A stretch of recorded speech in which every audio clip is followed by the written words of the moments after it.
So I'm a traveling midwife. I've been traveling all over the world for about 15, 16 years now, delivering babies, and now I'm ready to see the states here in our country. So I bought a bus to renovate. So my goal is to make it into a fully functioning recreational vehicle that I can live in.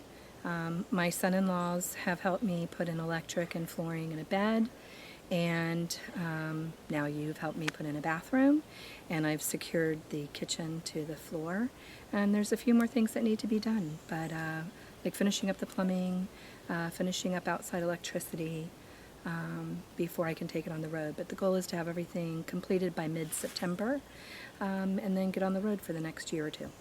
I want to see every state that I can drive to.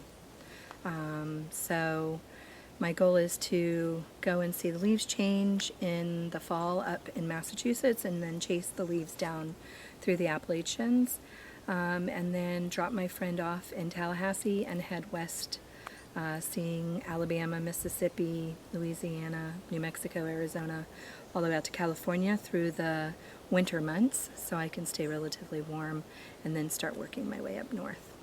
Need to finish up. I need to get a kitchen sink, and have to have the shower built, and then get the plumbing put in, or attached, and I'd like to have a closet built and a couple couches, but I have plans for those.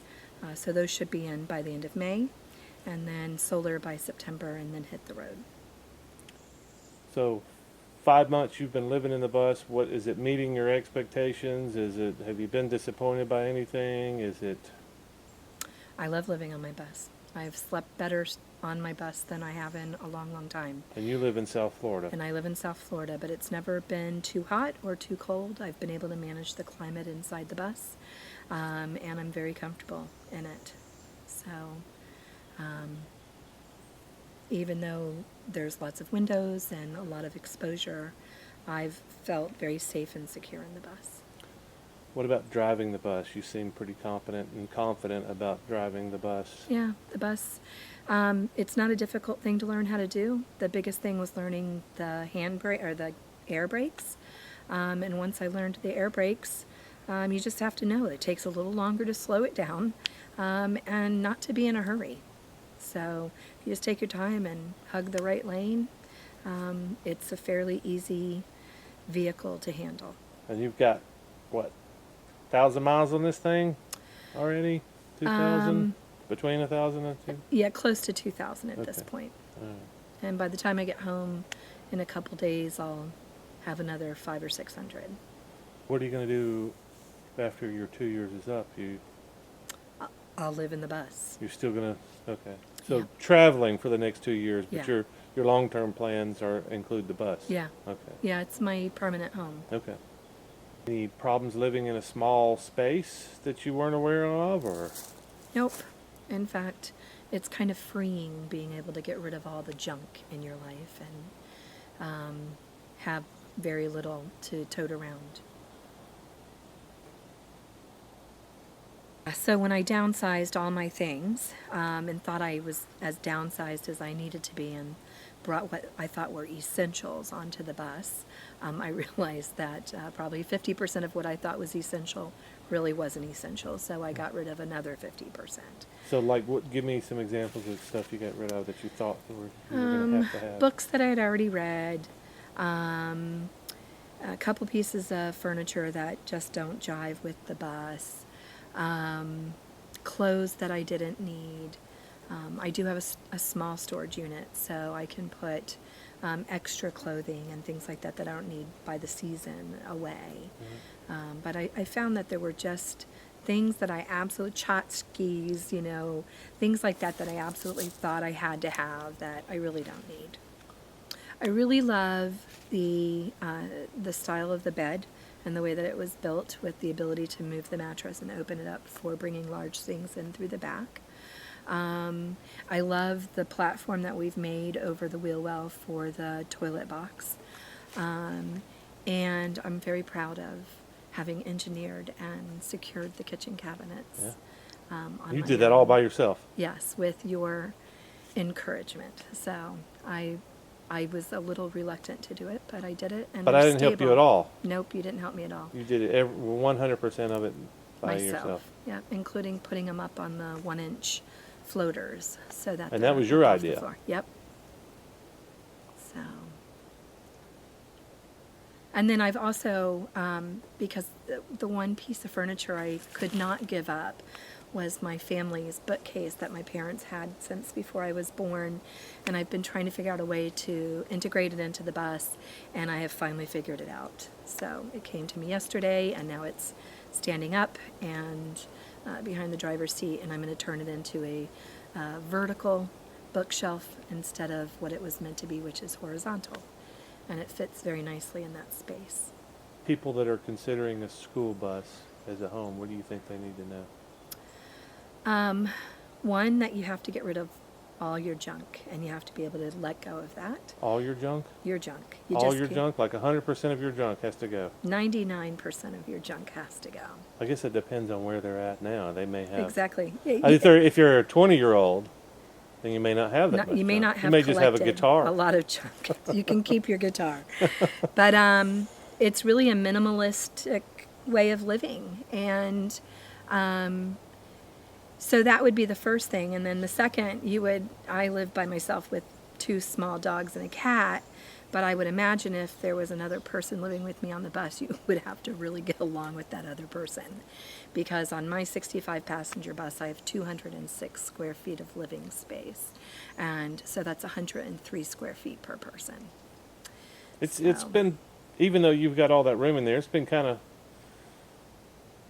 difficult us moving through the bus together. So. Right, well, even just now when we were laying the packs, you're laying on the floor one way, I'm laying the other way, and we're both like on top of each other because it's very small space. Right. So I think it would be a really good idea to have separate living quarters in a sense where if you need to get away from each other, one can go up on the bed space and one can be all the way up in the front on a couch where you have some personal space. For me, it hasn't been a big issue. And I have had a few visitors on the bus, but nobody that has spent the night except grandkids. So I don't know what it would be like full-time with somebody on the bus.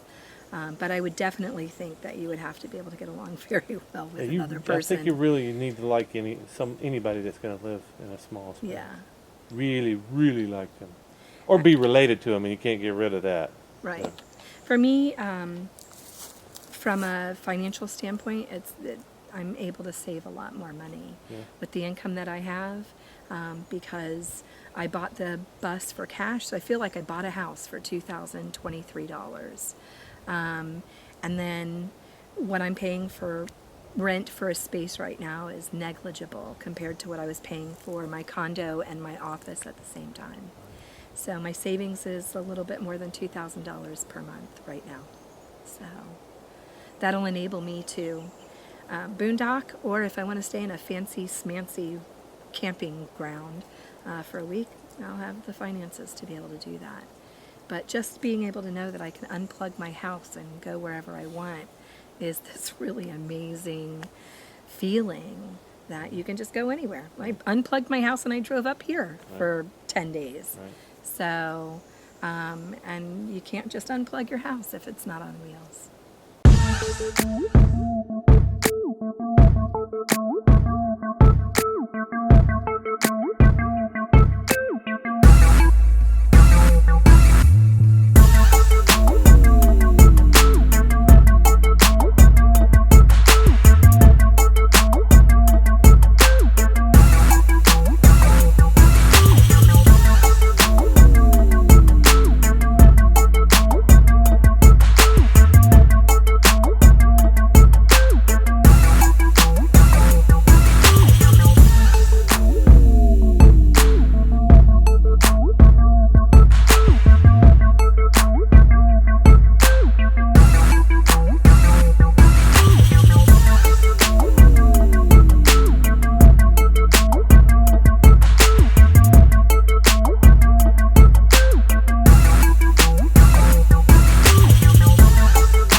one thing that I've learned from all the experience from Don Redman is that you always keep your camera turned at 90 degrees.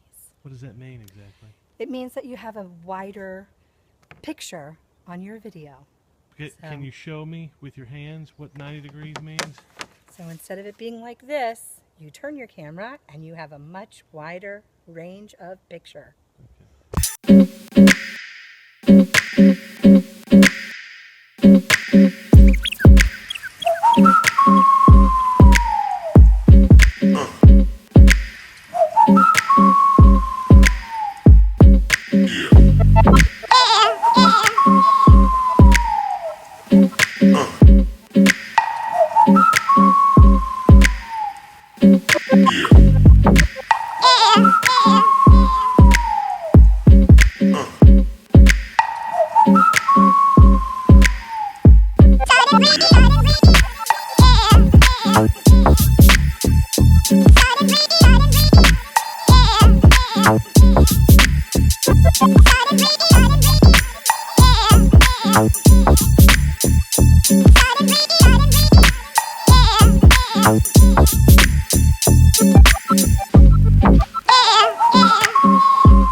Welcome to the Wanderlust bus. This is Sandy, and this is my 2003 International 65 passenger bus with a T444E engine and an Allison transmission. Come on board.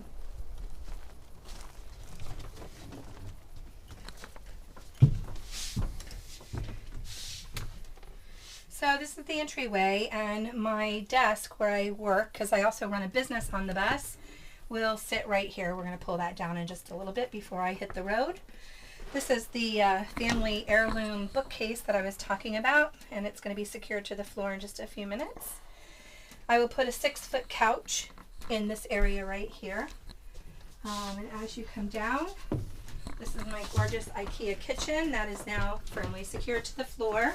And this countertop is Yes. going on there. Yes, it's a butcher block from Ikea, but I think I'm going to wait to put it on until I am back in Stewart, because this makes a nice snuggly place for my refrigerator to sit while I'm moving, and it'll be nice and secure in there. So then, since the desk will be down there, there'll be another big couch here, and then a low closet. And when I say that, I mean it's not going to come above the first part of the window. That'll come from the wheel well. It'll be the same length as my bathroom and shower. So it'll go to my bed. And then I plan on having a little shelf here so that I can put things on it for while I'm moving boxes and whatever. So I run my business, a billing business, off the bus, and so in addition to living on it, I work on it. This is the masterpiece that Don and I created this week. So this is my bathroom space, and inside is where my dry toilet goes. And then we have a nice secure toilet lid here. And then this will be the shower space. And in true woman fashion, I changed my mind about what I wanted done. And so I'm now going to have this tiled and it'll be different than what our original plan was. Fancy schmancy. Fancy schmancy bathroom. All the plumbing is down here. We've already run lines down behind the kitchen for the kitchen sink. And then, The pièce de résistance. yeah, it really, this, I could not give up my king size bed, so I gave up space on the bus because of it. But my son-in-law Joey helped me build it, and it's built in 3 different pieces. The mattress can be removed, and these doors can open this way, and then all of the 3 pieces in the middle can be removed, so I can bring big pieces of furniture in on the bus, like a refrigerator or anything like that. And it works well because we've had to do that. We've taken it apart a couple times. But that's my bus. You got lots of storage underneath. 42 square feet. And you got doggy storage under there too. Yes, the dogs like sleeping under the bed. I think they stay cool under the bed, and they really like it. So. What else do we need to see while we're in here? So kitchen right here. Right here. Sink where the fridge is going. Correct. And then the fridge is going to come over here, I guess. Yeah, the fridge will be at or over here. The fridge might be between. I think it's going to be between the desk and. Oh, the fridge is coming over this side. The fridge will be on this side between Okay. the couch and the closet. So it'll Okay. be right here, directly across from the kitchen. All right. That leaves me space to build a 6 foot 2 inch couch on that side Okay. for people to sleep on. So you're going to build a couch. Correct. I have a carpenter at home who is going to build the 2 couches that are going to go in here. So that's it. The cool thing about living on a bus is that the tour is very short. All right.